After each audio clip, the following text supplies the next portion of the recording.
নমস্কার, দেখছেন খবর বাংলার সঙ্গে রয়েছে আমি প্রিয়াঙ্কা। শিল্পাঞ্চলের খবর নিয়ে শুরুতেই নজর রাখবো খবরে। আসানসোলের বুকে অনুষ্ঠিত সরকারি অনুষ্ঠানের আমন্ত্রণ পত্র পাননি মেয়র বিধান উপাধ্যায়। ফলে শুক্রবার মুখ্যমন্ত্রী মমতা বন্দ্যোপাধ্যায়ের উদ্যোগে আয়োজিত ছোটদের ছায়াছবি উৎসবে শুভ উদ্বোধনে দেখা গেল না মেয়রকে।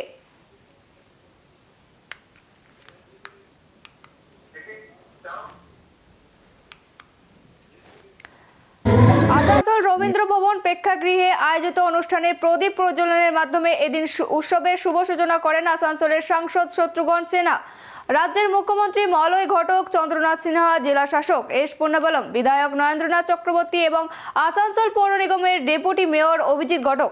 তবে অনুষ্ঠানে অনুপস্থিত আসানসোলের মেয়র বিধান উপাধ্যায়, আর এতেই শুরু হয়েছে রাজনৈতিক গুঞ্জন।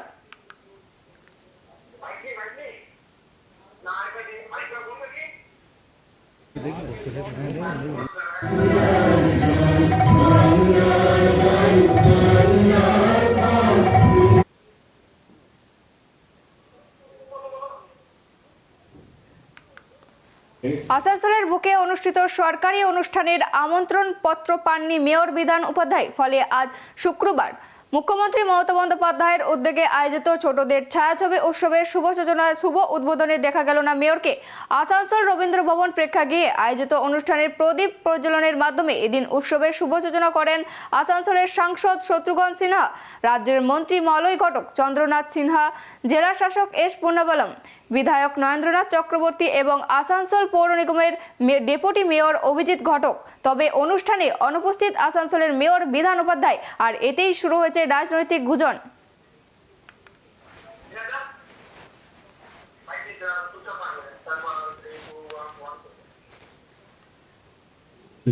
আমি জানি না বিজি ছিলেন, কোথায় ছিলেন আমি জানি না। আমি তো আমাকে তো একটু নি ইনজুরি হয়েছে, আমাকে পরশুদিন বললো এরা যে আপনাকে আসতে হবে, কিন্তু আমি তো কালকে আসতাম এখানে, কিন্তু আজকে এসেছি। আমি শুধু ইনকারেজ করতে, মোটিভেট করতে, ছেলেরা বাচ্চারা আছে তো এখানে সেই ফেস্টিভ্যাল, সেই জন্য এসেছি। আমি তো সেটাও জানতাম না কে আর কে ইনভাইটেড আছে, কিন্তু আমি জানি বিধান বিজি আছে। বিধান ইনভিটেশন যে কার্ড করেছিল তার নাম নেই, পৌর নিগমের একটা যিনি। আমাকে জিজ্ঞেস করছো কেন? আমি তো বিশিষ্ট অতিথি, তো আমি তো আজকে এসেছি। তুমি জিজ্ঞেস করো, মোলা বাবুকে জিজ্ঞেস করো, আর এতজন ছিলেন এখানে, সবাইকে জিজ্ঞেস করো, মন্ত্রীরা ছিলেন। Thank you very much. প্রয়াগরাজের কুম্ভ মেলায় ঘটে যাওয়া মর্মান্তিক দুর্ঘটনায় প্রাণ হারিয়েছিলেন পশ্চিমবঙ্গের জামুরিয়ার বাসিন্দা বিনোদ রুইদাস। তবে উত্তরপ্রদেশের সরকার নিহতের পরিবারকে 25 লক্ষ টাকার ক্ষতিপূরণ দেওয়ার প্রতিশ্রুতি দিয়েছিল। সেই প্রতিশ্রুতির প্রথম কিস্তি হিসেবে 5 লক্ষ টাকা পরিশোধও করা হয়েছে। তবে ক্ষতিপূরণের বাকি টাকা ঘিরে নতুন বিতর্ক শুরু হয়েছে। প্রয়াগরাজের কুম্ভ মেলায় ঘটে যাওয়া মর্মান্তিক দুর্ঘটনায় প্রাণ হারিয়েছিলেন পশ্চিমবঙ্গের জামুরিয়ার বাসিন্দা বিনোদ রুইদাস। উত্তরপ্রদেশ সরকার নিহতের পরিবারকে 25 লক্ষ টাকা ক্ষতিপূরণ দেওয়ার প্রতিশ্রুতি দিয়েছিল। সেই প্রতিশ্রুতির প্রথম কিস্তি হিসেবে 5 লক্ষ টাকা পরিশোধ করা হয়েছে, কিন্তু তা ঘিরেই নতুন বিতর্কের শুরু। দুদিন আগে রাতে উত্তরপ্রদেশ সরকারের 4 জন আধিকারিক এসে বিনোদ রুইদাসের পরিবারের হাতে নগদ 5 লক্ষ টাকা তুলে দেন। তাদের মধ্যে 3 জন পুলিশের ড্রেসে এবং একজন সিভিল ড্রেসে ছিলেন বলে জানান বিনোদ রুইদাসের পরিবারের লোকেরা। কিন্তু সমস্যা হলো, এই অর্থ প্রদানের ক্ষেত্রে কোনো সরকারি নথি বা স্বীকৃতির নথিপত্র দেওয়া হয়নি। ফলে টাকা হাতে পেলেও বিপাকে পড়েছে পরিবার। এই বিপুল পরিমাণ নগদ টাকা ব্যাংকে জমা দিতে গিয়ে সমস্যায় পড়তে হচ্ছে। ব্যাংক কর্তৃপক্ষ টাকা জমা নেওয়ার আগে এর আয় সম্পর্কে নিশ্চিত হতে চাইছে, কিন্তু পরিবারের কাছে সরকারি কোনো নথি না থাকায় তারা ব্যাখ্যাই দিতে পারছেন না। আপনাদের ওই কুম্ভ মেলাতে গিয়ে যে পদপিষ্ট হয়ে মারা গেছিলেন, ওনার ক্ষতিপূরণ কত পাওয়ার কথা ছিল জানেন? 25 লাখ টাকা পাওয়ার কথা ছিল। তার মধ্যে কালকে 19 তারিখে এসেছিল পুলিশ এসেছিল, ওখান থেকে 25 লাখ দেবার কথা, সেখান থেকে এসেছে 5 লাখ টাকা। 5 লাখ টাকা দিয়ে গেল, বলছে 5 কিস্তিতে 5 বার আসলে দিয়ে যাব। এমনকি আমাদেরকে কোনো প্রুফ দেয়নি, কোনো কাগজ দেয়নি। টাকাটা এবার আমি ব্যাংকে জমা করতে গেলে তো আমাকে তো বলবে যে এত টাকা পেলেন কোথায় আপনি, এই প্রশ্নটা করছে এখন ব্যাংক ম্যানেজার। বলছে এত টাকা পেলে কথা আপনার কি প্রমাণ আছে যে ওখান থেকে দিনছে টাকাটা? নিহতের পরিবারের অভিযোগ সরকারের কাছ থেকে ক্ষতিপূরণ পাওয়ার প্রক্রিয়াটি যথাযথভাবে সম্পন্ন করা উচিত ছিল। নগদ টাকা দেওয়া হলে তার যথাযথ প্রমাণপত্র থাকা দরকার, যাতে ভবিষ্যতে কোনো জটিলতা না হয়। এই ঘটনায় প্রশাসনের ভূমিকা নিয়ে উঠছে প্রশ্ন, কেন সরকারি টাকা নগদে দেওয়া হলো এবং কেন কোনো লিখিত নথি প্রদান করা হয়নি তা নিয়ে শুরু হয়েছে বিতর্ক। ক্ষতিপূরণের বাকি টাকা কিভাবে ও কবে পরিবারের হাতে পৌঁছবে তা নিয়েও সংশয় তৈরি হয়েছে। কেন হঠাৎ নগদ লেনদেন? সরকারি প্রক্রিয়া নিয়েও উঠছে প্রশ্ন। আসানসোল থেকে রাহুল পাসওয়ানের রিপোর্ট, খবর বাংলা। শুক্রবার জেলা শাসক দপ্তরে কুলটি ইস্কো কারখানার অন্তর্ভুক্ত এলাকার জলের সমস্যা নিয়ে বৈঠক করলেন আসানসোল পৌর নিগমের মেয়র বিধান উপাধ্যায়, কুলটির প্রাক্তন বিধায়ক উজ্জ্বল চ্যাটার্জি, ডিভিসির আধিকারিক জেলা শাসক এস পূর্ণাবলম। হ্যাঁ না, আপনাদের ইস্কো তরফ থেকে আপনারা কি আশ্বাসন দিলেন স্যার? আপনাদের একটা প্রবলেম আসছিল স্যার। মানডে সবাই যাবে পাম্প হাউসে, ওখানে ডিসকাশন হবে কীভাবে ইমপ্রুভ করা যায়, হেল্প করা যায়, সেটা দেখে তারপরে ফাইনাল ডিসিশন হবে। শুক্রবার দুপুরে জেলা শাসকের দপ্তরে কুলটি ইস্কো কারখানার অন্তর্ভুক্ত কোয়ার্টার ও গ্রামের বাসিন্দাদের জলের সমস্যা নিয়ে কুলটি ইস্কো আধিকারিক, আসানসোল পৌর নিগমের মেয়র বিধান উপাধ্যায়, কুলটি প্রাক্তন বিধায়ক উজ্জ্বল চ্যাটার্জি, ডিভিসির আধিকারিক, পিএইচির আধিকারিক এবং জেলা শাসক এস পূর্ণাবলম এক বৈঠক করলেন। বৈঠকে কোনো সদুত্তর না পাওয়া গেলেও আসানসোল পৌর নিগমের মেয়র বিধান উপাধ্যায় ইস্কো আধিকারিকদের কাছে আবেদন করেন কুলটিতে ইস্কোর অন্তর্ভুক্ত এলাকায় গ্রামে জল পরিষেবা বৃদ্ধি করা হোক। বিধান উপাধ্যায় জানান, ডিভিসির জল সরাসরি ইস্কোতে পৌঁছতে পারছে না, মাঝে রেলের একটা বাউন্ডারি থাকার পরে বাধা পাচ্ছে এবং আগামী সোমবার পুনরায় রেল আধিকারিকদের সাথে বৈঠক করার পর প্রয়োজনীয় ব্যবস্থা গ্রহণ করা হবে। ডিভিসি, ইস্কো, ডিভিসি এবং আমাদের সকলের কর্পোরেশন সকলে মিলে আলোচনা হয়েছে। আলোচনা গেম সাহেব অনেক রকম বলেছেন, ভালো সেটা, কিন্তু সেগুলো সব সময় হিসাবে। আপনারা কি চাইছেন? আমরা চাইছি জল এই মুহূর্তে যে কোয়ার্টারগুলো আছে, ঘরগুলো আছে, সেখানে জল দেওয়া হবে, যেখানে ইস্কো আগে জল দিচ্ছে, এইটা আমরা চাই। সেটা কি মানে কিছু রাস্তায় এলো? এই জল ছাড়লে হবে, ও জল ছাড়লে হবে, এই চলছে। কুলটির যেখানে ইস্কো বা সেল যেটাতে জলটা দেয়, যে এলাকাটাতে জল দেয়, ডিস্টার্বটা সেই এলাকাটাতে রয়েছে এবং সে কারণে মানুষ যে আমাদেরকে অভিযোগ করেছিল, কর্পোরেশন অভিযোগ করার পর আমরা ডিএম সাহেবের সাথে কথা বলে মিটিংটা ডাকতে বলেছিলাম। তো আজকে ইস্কোর থেকে এসেছিলো, সেল থেকে এসেছিলো, ডিভিসি থেকে ছিল, আমরা ছিলাম, উজ্জ্বলদা ছিল। তো এখানে মিটিং হয়েছে, যে জলটা ছাড়া হচ্ছে সেই জলটা এদের আগে, ইস্কোর আগে যেটা রয়েছে সেটা রেলের একটা বাউন্ডারি দিয়ে গেছে, বেঁধে দিয়েছে, ফলে জলটা এদের কাছে আসছে না। এবারে সেটাই বলছে যে যদি ওটাকে কমিয়ে দেওয়া যায়, তো সাথে সাথে আমরা বললাম রেলের সাথে একটা জয়েন্ট ভিজিট করবো এবং রেলকে আমরা এটা রিকোয়েস্ট করবো। আসানসোল দুর্গাপুর উন্নয়ন কর্তৃপক্ষের পক্ষ থেকে আসানসোল দুর্গাপুর গুরুত্বপূর্ণ রাস্তা বার্নপুর গেট থেকে জুবলি মোড় পর্যন্ত নবরূপের সংস্কার কাজের শিলান্যাস হয়। উক্ত অনুষ্ঠানে উপস্থিত ছিলেন রাজ্যের মন্ত্রী মলয় ঘটক, আসানসোল দুর্গাপুর উন্নয়ন পর্ষদের চেয়ারম্যান কবি দত্ত সহ বিশিষ্টজনেরা।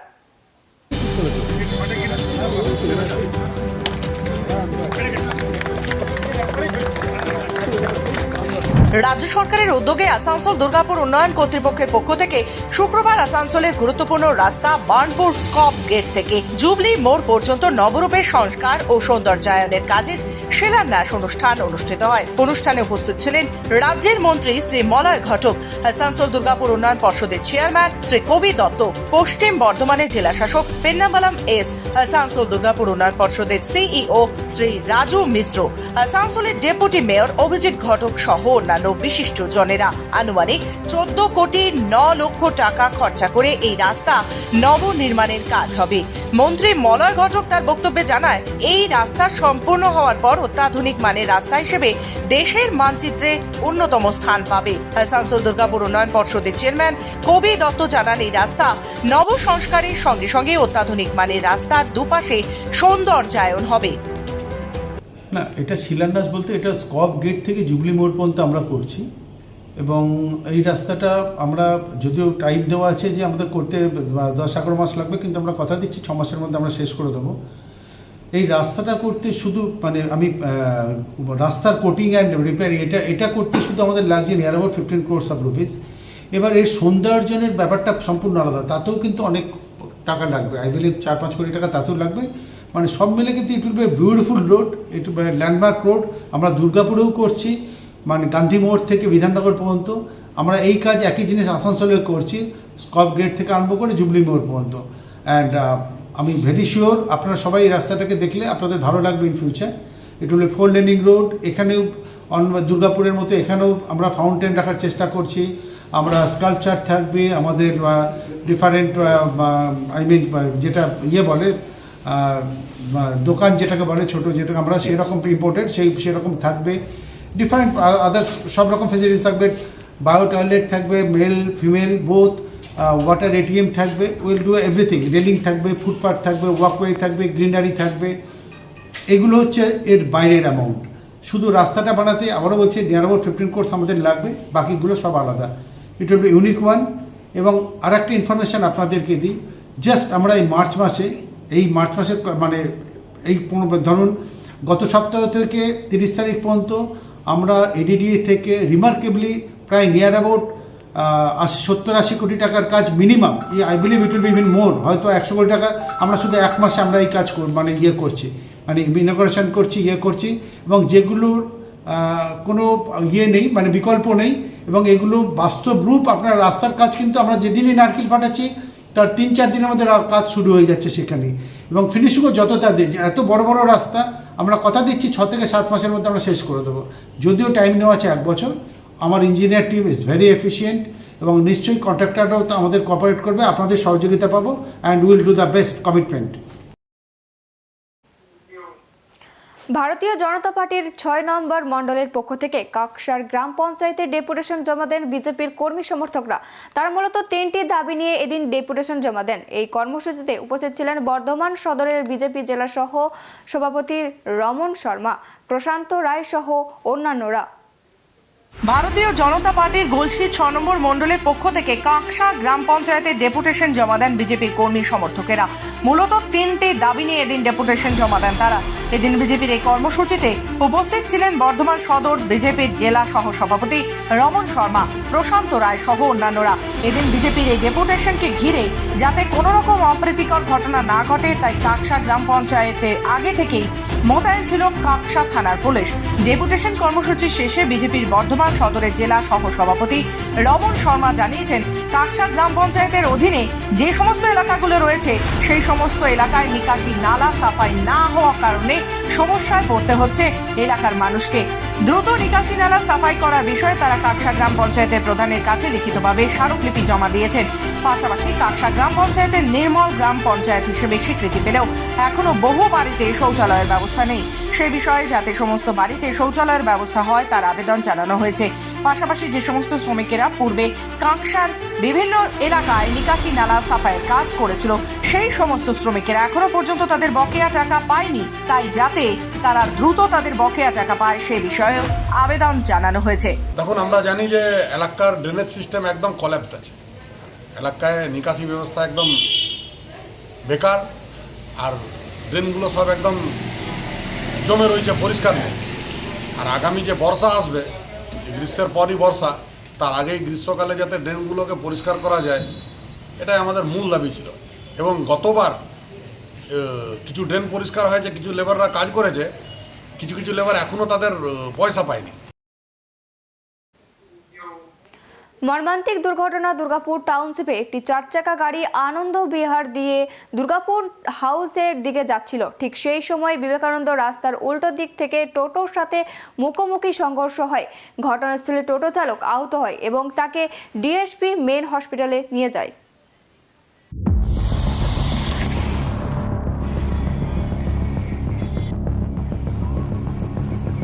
সাত সকালে মর্মান্তিক দুর্ঘটনা দুর্গাপুর টাউনশিপের বিবেকানন্দ রোড এলাকায়। সকাল থেকে নিম্নচাপ, তারই মধ্যে একটি 4 চাকা গাড়ি আনন্দ বিহার দিয়ে দুর্গাপুর হাউসের দিকে যাচ্ছিল। ঠিক সেই সময় বিবেকানন্দ রোড রাস্তার মুখে একটি উল্টো দিক থেকে টোটোর সাথে মুখোমুখি ধাক্কা। ঘটনাস্থলে আহত হয় টোটো চালক। আহত টোটো চালক বছর 40-এর দীনেশ সাহা, ধোবিঘাটের কর্মকার পাড়ার বাসিন্দা। আহত অবস্থায় টোটো চালককে পুলিশ ও স্থানীয় পথচারীদের সাহায্যে দুর্গাপুরে ডিএসপি মেন হসপিটালে নিয়ে যায়।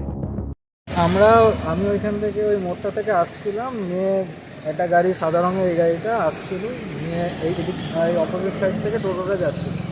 তো টোটোটা মানে আচমকাই টানটা নেয়, গাড়িটা টোটোতে মেরে গাড়িটা গাছে ধাক্কা লেগে দিয়েছিল। তো ওই আওয়াজটা শুনে আমরা তাকালাম কী হলো, নিয়ে ততক্ষণে দেখছি এরকম হয়ে গেছে। গোপন সূত্রে খবর পেয়ে রাজ্যের এসটিএফ এর হাতে 5 কেজি আফিম সহ গ্রেপ্তার হয় একজন। ঘটনাকে ঘিরে চাঞ্চল্য ছড়িয়ে পড়ে দুর্গাপুরে। ধৃত বীরভূমের দুবরাজপুর থানার এলাকার বাসিন্দা। শুক্রবার ধৃতকে আসানসোল জেলা আদালতে পেশ করা হয়। রাজ্যের এসটিএফ এর হাতে 5 কেজি আফিম সহ গ্রেফতার এক, মূল্য প্রায় 12 লক্ষ টাকা। এই ঘটনা ঘিরে চাঞ্চল্য দুর্গাপুরে। ধৃত যুবকের নাম শেখ ইয়ামুদ্দিন, বীরভূমের দুবরাজপুর থানার এলাকার বাসিন্দা। বাজেয়াপ্ত করা হলো 5 কেজি আফিম। এসটিএফ সূত্রে জানা গেছে, বৃহস্পতিবার রাতে দুর্গাপুরের সিটি সেন্টার চার্চের সামনের একটি 4 চাকা গাড়িতে শেখ ইয়ামুদ্দিন আর একজনকে আফিম পাচার করার জন্য গাড়ি নিয়ে দাঁড়ায়। এসটিএফ এর কাছে গোপন সূত্রে খবর পেয়ে এসটিএফ পৌঁছাতে হানা দেওয়া হয়। আফিম সহ ইয়ামুদ্দিনকে হাতে নাতে গ্রেফতার করা হয়। বাজেয়াপ্ত হওয়া 5 কেজি আফিম। ধৃত যুবক ঝাড়খণ্ড থেকে আফিম নিয়ে এসে রাজ্যে পাচার করত। ধৃতকে দুর্গাপুর থানার পুলিশের হাতে তুলে দেয় এসটিএফ। শুক্রবার মাদক মামলায় ধৃতকে 10 দিনের পুলিশে হেফাজতে আসানসোল জেলা আদালতে পেশ করা হয়। প্রতি বছরের মতো এবছরও পালন হলো রানীগঞ্জের টিডিবি কলেজে বসন্ত উৎসব। যদিও মূল বসন্ত উৎসবের সময় কলেজে পরীক্ষা চলছিল, তাই উৎসবটি পালন করা হয়নি। তবে পরীক্ষার সমাপ্তির পর কলেজের কর্তৃপক্ষ ও ছাত্রছাত্রীদের উদ্যোগে শুক্রবার উৎসবটি পালিত হয়।